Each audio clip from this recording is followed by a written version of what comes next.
भारतीय टीम की सीरीज भी दांव पर और साख भी दांव पर। नमस्कार, आप देख रहे हैं हमारी ये खास पेशकश और मैं हूं राजीव मिश्रा। लगातार दो T20 मैच हारने के बाद अब भारतीय टीम पर सीरीज हारने का खतरा मंडरा रहा है और साथ ही अपनी सरजमी पर यानी कि अपने मैदानों पर खराब प्रदर्शन को लेकर कई तरह के सवाल भी उठ रहे हैं। मसलन ऋषभ पंत की कप्तानी को लेकर सवाल उठ रहे हैं, यजुवेंद्र चहल जिस तरह की गेंदबाजी कर रहे हैं उसको लेकर सवाल उठ रहे हैं, और उससे भी ज्यादा जो सवाल उठ रहे हैं वो द्रविड़ की जिद को लेकर उठ रहे हैं, क्योंकि अब फैंस को दरअसल जिद नहीं जीत चाहिए, यानी कि जीतेंगे तभी आप इस सीरीज की रेस में बने रहेंगे।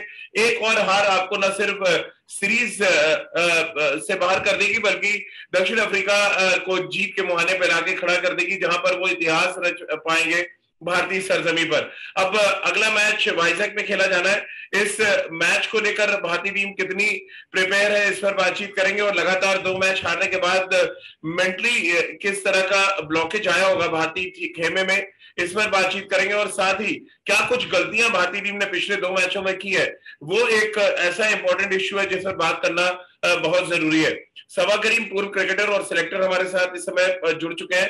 हालांकि ढेर सारी जर्सियां उनके पीछे आप देख रहे हैं, लेकिन दरअसल ये जर्सियां तभी अब काम आने वाली जब आप जर्सी का मान रखें। और जर्सी का मान कैसे होगा सवा भाई? आपको जिद छोड़नी पड़ेगी और जीत के लिए खिलाड़ी चुनने पड़ेंगे, क्योंकि जिद के साथ क्या कुछ हुआ है हम सबने देखा, और बड़ा फर्क रफ्तार डाल रही है। जो हमने अपने रफ्तार के सौदागर को बेंच पे बिठाया हुआ है, बहुत ज्यादा ट्रोल भी अब किया जा रहा है इंडियन टीम मैनेजमेंट को।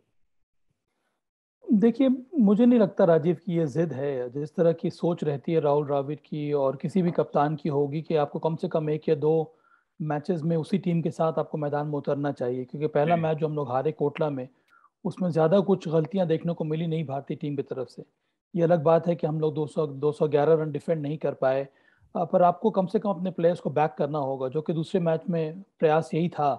अब ये अलग बात है कि एक बहुत ही ट्रिकी सरफेस पे जहाँ पर बल्लेबाजी उतनी आसान नहीं थी, वहां पर हम लोगों ने कोई चैलेंजिंग स्कोर खड़ा किया नहीं।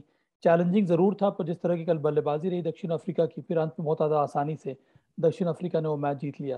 तो होलसेल चेंजेस की जरूरत नहीं है यहाँ पे राजीव। इसके बारे में हम लोगों ने बात भी की है। मुझे लगता है कि भारत के लिए समस्या ये है कि भारत के पास मिडिल ओवर्स में कोई विकेट टेकिंग बॉलर इस समय नजर नहीं आ रहा है। जी। आपको याद होगा 1 साल या 2 साल पहले हमारे साथ परेशानी ये थी कि हमारे पास न्यू बॉल बॉलर्स नहीं थे जो आपको विकेट ला के दें।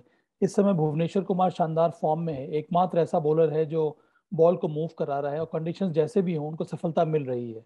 और उसके साथ साथ आपको बैकअप बॉलर्स चाहिए जो आपको मिडिल ओवर्स में विकेट ला कर दें, जो हम्म। कि इस समय देखने को नहीं मिल रहा है।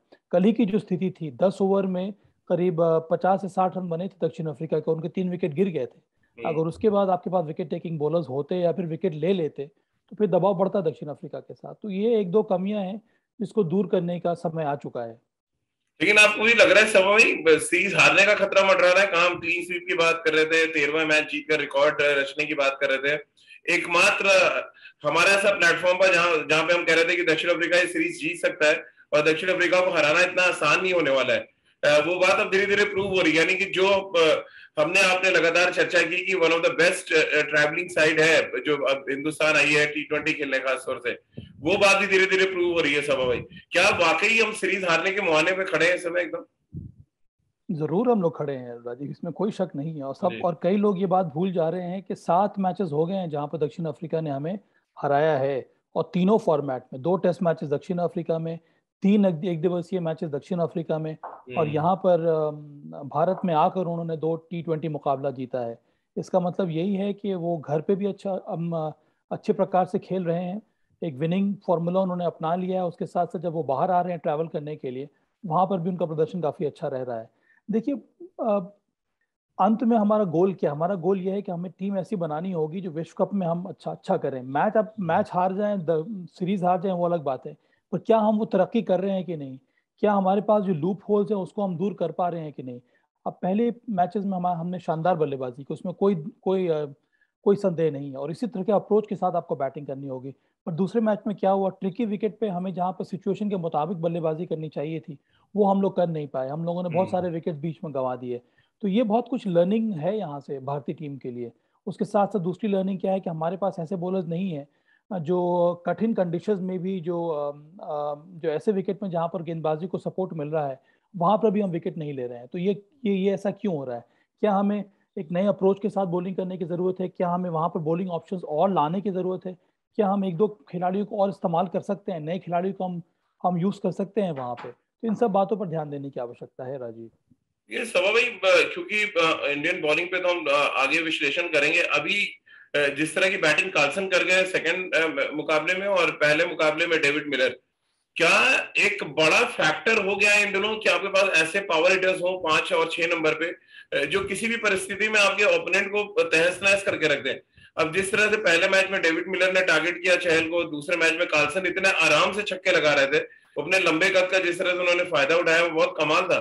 और कार्लसन ऐसा नहीं कोई बहुत बहुत बड़ा नाम है या उनकी एक ऐसी छवि है, लेकिन अचानक वो एक ऐसे डेंजरस खिलाड़ी के रूप में सामने आ गए कि हर कोई उनकी अब चर्चा कर रहा है। क्या रीजन आप देख रहे हैं? या युजवेंद्र चहल हो, हर्षल पटेल हो या आविश खान हो, लगातार स्ट्रगल कर रहे हैं आप, और इन बैट्समैनों को रोकने के लिए कोई रणनीति आपके पास नहीं है? खासतौर से जब हमने कार्लसन को जैसे देखा कल खेलते, वो अपने आप में एक अजूबा सा थे जिस तरह से बैटिंग कर रहे थे। देखिए राजीव, अगर आपके पास उस प्रकार का पावर है, उस प्रकार का स्ट्रेंथ है, तो आप समय ले सकते हैं, फिर आप इंतजार करते हैं बड़े शॉट्स खेलने के लिए, जो कि क्लासन ने किया। पहले 10 गेंदें जो उन्होंने खेली उसमें सिर्फ केवल मुझे लगता है 3 या 4 रन बनाए। और 10 गेंदों का वैल्यू बहुत होता है T20 मुकाबले में। पर चूंकि उनको पता था, उन्होंने बैक किया अपने एबिलिटीज को, बैक किया अपने पावर हिटिंग एबिलिटी को, और इसी वजह से उसके बाद उन्होंने वार करना शुरू कर दिया।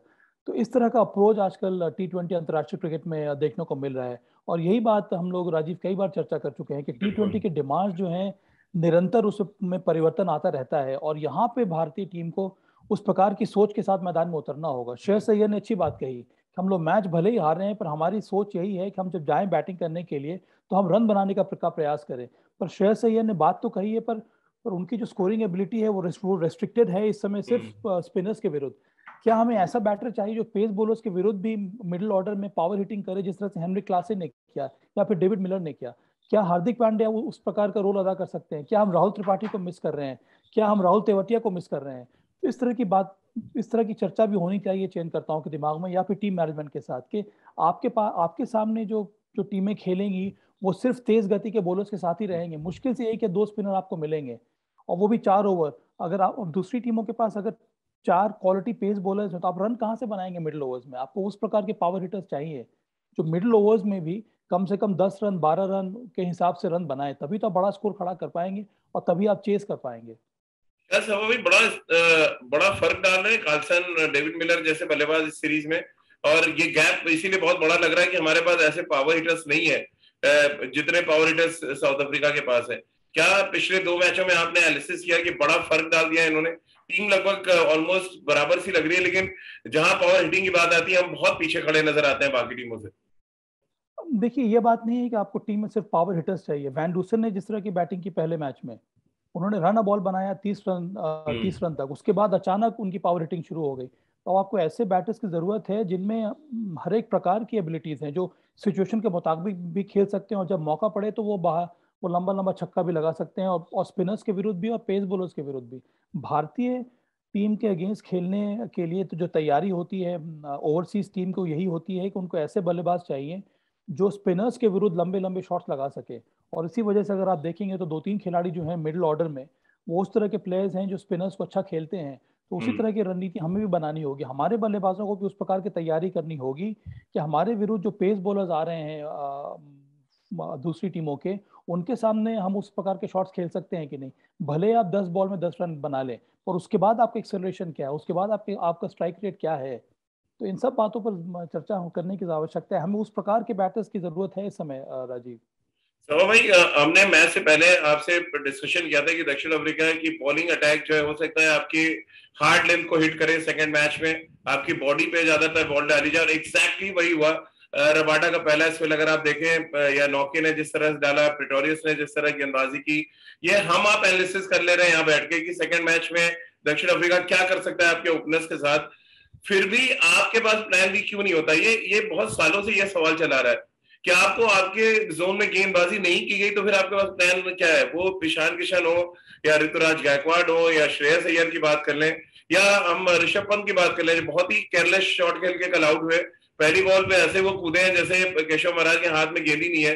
एक डमी प्रैक्टिस कर रहे हैं केशव महाराज। कैसे आप देखते हैं, आपके जोन में है गेंद तो आप बहुत बड़े बैट्समैन हैं, आपके जोन में नहीं है तो सडनली आप 211 बना के 148 में भी आउट हो जाते हैं।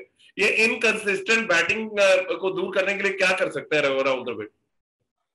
आपको उस प्रकार से तैयारी करनी होगी राजीव, और कोई नहीं, आप सहमत हैं इस बात से कि पास। हमने आपने डिस्कशन किया कि अगले मैच में ये होगा कटक में, और एग्जैक्टली वही किया रबाडे ने, 4 ओवर में 15 रन दिए उन्होंने बस। वो तो होना ही था, क्योंकि उनको पता है कि जो इंडियन बैटर्स हैं वो थोड़ा बहुत वीकनेस है उनके शॉर्ट पिच डिलीवरीज पे। अगर आप हार्ड लेंथ डालेंगे, अगर आप क्लाइंबिंग बॉल डालेंगे जो शरीर की तरफ आ रही है, उस पर खेलना आसान नहीं होता है। ईशान किशन ने भले ही 2 छक्का लगाया हो, पर वो 2 छक्का लगाया वो भी ऑन साइड में था, वो खाली उनको क्लिप करना पड़ा। पर अगर ऐसा बाउंसर, ऐसी शॉर्ट गेंद जो आपके शरीर की तरफ आ रही है, और उस पर शॉट लगाना उतना आसान नहीं है। उसके लिए आपको तैयारी करनी होगी, उसके लिए आपको लगातार प्रैक्टिस करनी होगी इस तरह की बॉलों की। तो हम तैयारी किस प्रकार की कर रहे हैं, यहाँ पर ये भी सवाल होना चाहिए। आपको पता है कि एनरिक नॉकी और रबाडा, वेन पानल और उसके साथ साथ प्रेटोरियस, ये उनके 4 पेस बॉलर्स हैं। 4 या 8 ओवर्स आपके नॉकी और रबाडा को आपको खेलना है। उनके सामने आपकी क्या तैयारी है? जो वो ओवर्स डालेंगे, जो गेंदे डालेंगे, उसमें ज्यादातर जो गेंदे हैं वो शॉर्ट पिच और हार्ड लेंथ ही होगी। वहां पर आप कैसे अटैक करेंगे? जो दूसरे बॉलर्स आ रहे हैं उनकी क्या लेंथ है? और ये सारी चीजें आपके सामने आ जाती हैं राजीव। जो वीडियो एनालिस्ट है, जो डेटा एनालिस्ट है, वो आपको लाकर देता है कि आपकी कमजोरी क्या है, आपकी स्ट्रेंथ क्या है। तो आपकी स्ट्रेंथ पर जो विपक्षी गेंदबाज है वो तो बॉलिंग करेगा नहीं, आपकी जो कमजोरी है उसी पर वो बॉलिंग करेगा। तो आप अपनी कमजोरी को किस प्रकार से स्ट्रेंथ पे तब्दील करेंगे, यही तो चैलेंज है अंतर्राष्ट्रीय बल्लेबाजों को या फिर अंतर्राष्ट्रीय क्रिकेटर्स का। और इसी वजह से मुझे लगता है कि ये जो युवा पीढ़ी है उसको ये बहुत जल्दी सीखना होगा और जानना होगा, और उस प्रकार से मेहनत करनी होगी। श्रेयस अय्यर को उन्होंने दोनों मैचेस में देख लिया है। जैसे ही स्पिनर्स आते हैं उनका रिलीज शॉट होता है, वो शानदार शॉट्स लगाते हैं, अच्छा फुटवर्क है, चाहे वो शामसी हो चाहे वो केशव महाराज हो। पर जैसे ही पेस बॉलर आता है उनका जो स्ट्राइक रेट वो कम हो जाता है। तो क्यों आपका स्ट्राइक रेट कम हो रहा है? आपके पास क्या ऑप्शंस हैं रन बनाने के लिए पेस बॉलर्स के विरुद्ध, वो भी ऐसे पेस बॉलर्स जो हार्ड लेंथ बॉल डाल रहे हैं। वही, और सबसे इम्पोर्टेंट फैक्टर है कि आप बैटिंग अप्रोच को लेके खासतौर से बहुत ज्यादा सवाल उठ रहे हैं, और 2 तरह के अप्रोच कल हमने देखे। एक ऋषभ पंत का केयरलेस अप्रोच देखा, और दिनेश कार्तिक का फियरलेस अप्रोच हमने देखा। जिनका जो बात आप कह रहे हैं शायद उसी को दिनेश कार्तिक फॉलो कर रहे थे कि आप ऐसी ट्रिकी पिचेस पर आप वेट करें, आपका जब आपके जोन में बॉल डालेंगे विकेट लेने के लिए तब आप उनको हिट कर सकते हैं। जिस तरह की बैटिंग उन्होंने किया, 2 विकेट कीपर्स को 2 अलग अलग अप्रोच के साथ आपने खेलते देखा। क्या कुछ आपको क्या लग रहा है अभी हाल फिलहाल जिस तरह से परिस्थितियां बन रही है? दिनेश कार्तिक एक समय बहुत शानदार फॉर्म में चल रहे हैं, ऋषभ पंत हर मैच के बाद लगता है वो बैकफुट पे आते चले जा रहे हैं। हाँ, ये तो अनुभव का भी फर्क पड़ता है राजीव। आपने सही कहा कि दिनेश कार्तिक और ऋषभ पंत के बल्लेबाजी के अप्रोच में एक अंतर है। दिनेश कार्तिक को पता है कि इस तरह के ट्रिकी विकेट पर जहां पर अप एंड डाउन मूवमेंट है, जहां पर सीम मूवमेंट हो रहा है, वहां पर आते ही आपको शॉट्स लगाने में परेशानी होगी। इसीलिए उन्होंने समय लगाया जिस प्रकार से हेनरिक क्लासन ने समय लिया, और अंत में उन्होंने उनके पास जो जो जो शॉट्स है उनको उन्होंने एग्जिबिट किया। वो आप तभी कर पाएंगे जब आपको पता है कि आपके अंदर वो एबिलिटी है पावर शॉट्स लगाने की, पावर हिटिंग करने की। आप अंत में आसानी से फेंस को क्लियर कर सकते हैं, और यही सीखना होगा ऋषभ पंत को भी। क्योंकि एक अंतर होता है केयरलेस बल्लेबाजी में और फियरलेस बल्लेबाजी में। मुझे लग रहा है कि इस समय ऋषभ पंत केयरलेस बल्लेबाजी कर रहे हैं। उनको बल्लेबाजी करनी होगी फियरलेस। फियरलेस का मतलब ये नहीं है कि आप हर बॉल पर प्रयास करें शॉट लगाने के लिए, उसका मतलब यही है कि शॉट सिलेक्शन सही होना चाहिए। आपको बिजी बल्लेबाजी करनी होगी, ताकि आप जब तक आप समय ले रहे हैं, आप 1 रन 2 रन करके आप अपनी आँख को सेटल कर लें, उसके बाद आप अनलीश करें अपने आप को। और थोड़ा समय देना होगा इस तरह का, जिस तरह का विकेट है वहां पे। पहले मैच में अच्छी बल्लेबाजी की, विकेट सपाट था, कोटला का विकेट आपको पता है। वो बारावती में मैच हो रहा है, और इसके बारे में हम लोगों ने बात भी किया। महानदी के तट पे ये विकेट बना हुआ है, और थोड़ा बहुत विकेट अप एंड डाउन था, उतना आसान नहीं था बैटिंग करने के लिए। तो इस तरह के विकेट पर चैलेंज तो यही है ना कि आप सिचुएशन के हिसाब से बल्लेबाजी करें और थोड़ा अपने आप को समय दें, उसके बाद आप बड़े बड़े शॉट्स लगा सकते हैं। सवा भाई, क्योंकि एक और स्टेडियम जहां पे तीसरा मैच खेला जाएगा वाइजैक, उससे भी आप बहुत भली भांति परिचित हैं, और वो भी कोस्टल एरिया है। कैसे आप देख रहे हैं वाइजैक में? एक तो चेंजेस आप क्या कुछ देख रहे हैं? क्योंकि फोर्स चेंजेस है, आपको करने पड़ेंगे, क्योंकि एक मैच और हारे तो ये चलिए बायलैटरल सीरीज हम सब मान रहे हैं कि हम वर्ल्ड कप की तैयारी कर रहे हैं, बट वो जीत का इम्पैक्ट साइकोलॉजिकली होता है आपके जहन में कि आप लगातार मैचेस हार रहे हैं, आप गड़बड़ क्या कर रहे हैं। अब गड़बड़ एक तो है कि आज तो दिलीप वेंगसरकर जो हमारे पूर्व चीफ सेलेक्टर हैं उनका भी स्टेटमेंट आया कि हमें उमरान मलिक को खिलाया जाना चाहिए। आप देखें तो सही कम से कम कि वो आईपीएल का जो फॉर्म है उसको जब आप इंडिया के लिए खेलते हैं तो कैसे कंटिन्यू करते हैं, क्या कुछ चेंजेस आप देख रहे हैं? और यजुवेंद्र चहल को लेकर खासतौर से मैं आपसे सवाल करना चाहूंगा, अचानक उनका फॉर्म कैसे चला गया है? इतनी बुरी तरह पिटाई होने लगी, एक ऐसा गेंदबाज जो बड़ी चतुराई के साथ अपनी ड्रिफ्ट के साथ बल्लेबाजों को परेशान कर रहा था आईपीएल में, सडनली वो ड्रिफ्ट भी गायब है, और ड्रिफ्ट गायब होते ही उनकी डिमांड विकेट लेने की वो भी गायब होती जा रही है। पर ये तो अंतर देखने को मिलेगा ही आईपीएल और अंतर्राष्ट्रीय क्रिकेट में जी। राजीव, क्योंकि आपके सामने मुझे नहीं लगता है कि उनका फॉर्म डिप हुआ है। मुझे ये लगता है कि उनके सामने एक अटैकिंग बल्लेबाजी हो रही है जिसके सामने इस समय कोई विकल्प नजर नहीं आ रहा है यूजी चहल को। बॉलिंग अगर आप अच्छी भी कर रहे हैं, पर अगर आपके सामने एक पावरफुल बैटर है जो आपको आसानी से शॉट लगा सकता है, छक्का मार सकता है, उसके सामने बॉलिंग करना उतना आसान नहीं है। जी। और कई सारे शॉट्स देखने को मिले हैं। अब डेविड मिलर सीधा शॉट लगाते हैं, हेनरिक क्लासन स्ट्रोक स्वीप भी करते हैं, इनसाइड आउट कवर के ऊपर भी शॉट लगाते हैं, तो फिर यहाँ पर बॉलिंग करना उतना आसान नहीं है। इसीलिए मुझे लगता है कि हमें विकेट टेकिंग बॉलर्स की जरूरत है, और एक ऑप्शन आपके पास विकेट टेकिंग है, वो है उमरान मलिक। मुझे लगता है अब समय आ गया है। मेरा तो ये भी मानना है कि ये बुरा आइडिया नहीं होगा अगर भारत 4 सीम बॉलर्स के साथ मैदान में उतरे और सिर्फ एक स्पिनर के साथ मैदान में उतरे, क्योंकि दोनों ही स्पिनर्स के सामने शानदार बल्लेबाजी की है प्रत्येक दक्षिण अफ्रीका के बल्लेबाजों ने। तो उनके स्ट्रेंथ पर हमें बॉलिंग करने की जरूरत नहीं है। हम उनको हमारे सामने उनके उनके सामने अच्छा ये होगा कि हम एक और पेस बॉलर को खिलाएं, और आप सिर्फ 6 सॉलिड बल्लेबाजों के साथ मैदान में उतरे, फिर देखते हैं क्या होता है। कम से कम आपके पास ऐसे बॉलर्स होंगे जो 4-4 ओवर डाल सकें और जो विकेट ले पाए। इस समय प्रॉब्लम भारत के साथ ये हो रही है कि हमारे पास विकेट टेकिंग बॉलर्स की कमी नजर आ रही है, वो भी हेल्पफुल विकेट पे राजीव। जी। सभाई, तो चेंजेस क्या देख रहे हैं? एक तो उमरान मलिक आपने कह दिया, क्या यजुवेंद्र चहल और अक्षर पटेल में से कोई एक ड्रॉप करके आप रवि बिश्नोई को खिलाना पसंद करेंगे यहाँ पे? मुझे तो लगता है कि मैं एक अक्षर पटेल की जगह पर उमरान मलिक को ही खिलाऊंगा। अच्छा। मुझे लगता है मैं एक स्पिनर के साथ मैदान में उतरना चाहता हूँ, क्योंकि मुझे लग रहा है कि अब हर्षल पटेल और अर्शदीप में भी एक परिवर्तन हो सकता है, वो अलग बात है। भुवनेश्वर जी। कुमार आपके पास एक बॉलर हो गए, आवेश खान की भी गेंदबाजी अच्छी हो रही है। अगर आपको परिवर्तन करना है तो अक्षर पटेल की जगह पर उमरान मलिक, और हर्षल पटेल की जगह पर अर्शदीप सिंह, क्योंकि हर्षल अर्शदीप पटेल सिंह। अ- हाँ, अच्छे गेंदबाज हैं, पर अब आपको नई नए बॉलर्स को भी ट्राई आउट करना पड़ेगा। और अर्शदीप सिंह यॉर्कर अच्छा डालते हैं, लेफ्ट आर्म एक एक ऑप्शन है आपके पास। मुझे लग रहा है इस समय सेमनेस है अटैक में, सीम बॉलर्स में भी, और हाँ, स्पिनर्स में हमने भी। पिछले मैच में भी चर्चा की थी इसकी। हाँ, जी। यूजी चहल राइट आर्म लेग स्पिनर, और अक्षर Patel left arm Orthodox spinner, दोनों की हम्म। बॉल बाहर ही निकलती है राइट हैंड बैटर के लिए।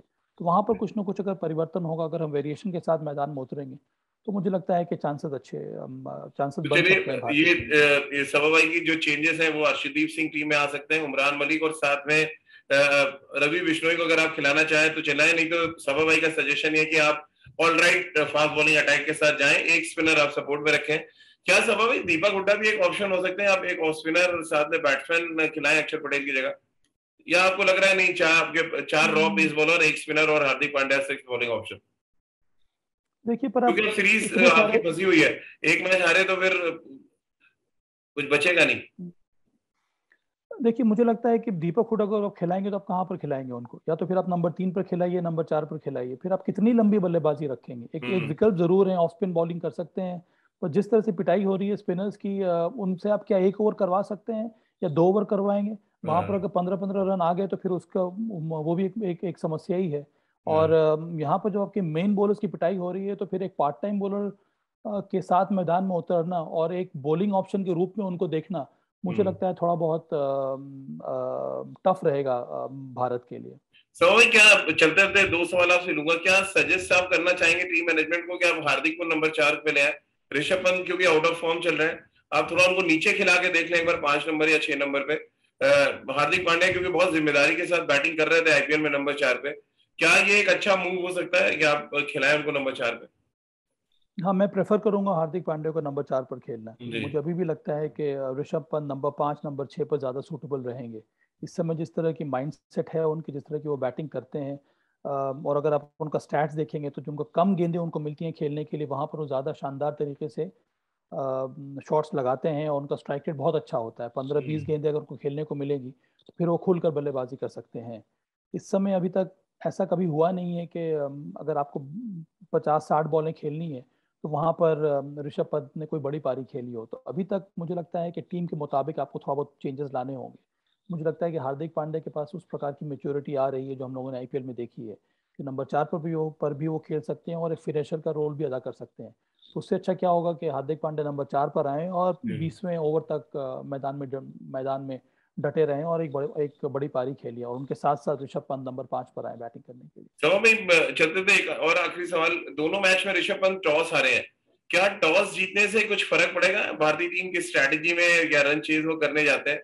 एक अदर अच्छा टॉस क्या भारतीय टीम के लक को चेंज कर देगा, प्रायोरिटीज को चेंज कर देगा? हालांकि वो ठीक बात है कि आप पहले बैटिंग करके भी मैच जीतना आना चाहिए आपको, लेकिन अभी अगर आपको सीरीज जीतने के लिए जाना है, क्या है एक इंपॉर्टेंट फैक्टर टॉस भी होगा?